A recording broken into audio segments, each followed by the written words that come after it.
गोड सत्यवाणीचे अमृत मराठी गौरवदिनी करू तिचा सन्मान मराठी गौरवदिनी करू तिचा सन्मान माननीय अध्यक्ष महोदय उपस्थित शिक्षक वृंद आणि माझ्या मित्र मैत्रिणींनो आज मी तुमच्या समोर बोलणार आहे मराठी साहित्य रत्नाची खाण या विषयावर। मित्रांनो खाण म्हणजे काय?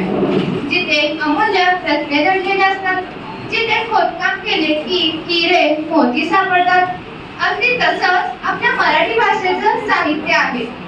जितकं आपण ते डोकावतो तितकी ज्ञानाची, संस्काराची आणि प्रेरणेची मौल्यवान रत्ने आपल्याला मिळतात। मराठी साहित्याचा इतिहास खूप समृद्ध आहे। संत परंपरेपासून ते अगदी आधुनिक लेखकांपर्यंत अनेक विभूतींनी आपल्या लेखणीतून समाजाला दिशा दिली। संत ज्ञानेश्वरांनी ज्ञानेश्वरीतून अध्यात्माचे अमृत दिले। संत तुकारामांनी अभंगातून भक्ती आणि समाज प्रबोधन केले। त्यांच्या ओव्या आणि अभंग आजही आपल्या मनाला स्पर्श करतात।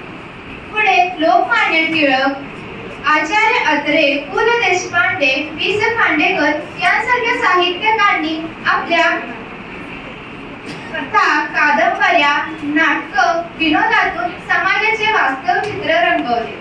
त्यांच्या लेखनात कधी हसू आहे, कधी रडू आहे, तर कधी विचार करायला भाग पाडणारा संदेश आहे।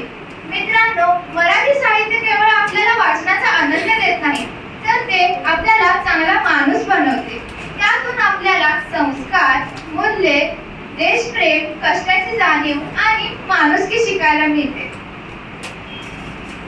मोबाईल आणि इंटरनेटच्या युगात आपण पुस्तकांपासून दूर जात आहोत, ही चिंतेची बाब आहे। कारण पुस्तकं हीच खरी ज्ञानाची शिदोरी आहे। जर आपण रोज थोडंसं मराठी वाचन केलं तर आपल्या शब्दसंपदेत भर पडेल, आपली विचारशक्ती वाढेल आणि आपलं व्यक्तिमत्व अधिक समृद्ध होईल। म्हणून आपण सर्वांनी ठरवूया, मराठी साहित्य वाचूया, जपूया आणि सर्वांपर्यंत पोहोचूया। शेवटी एवढंच म्हणेन, जपा भाषा, जपा संस्कृती, वाचा साहित्याची संपत्ती, मराठीची ही अमूल्य खाण घडवेल उज्ज्वल आपला मान। धन्यवाद। जय महाराष्ट्र। धन्यवाद।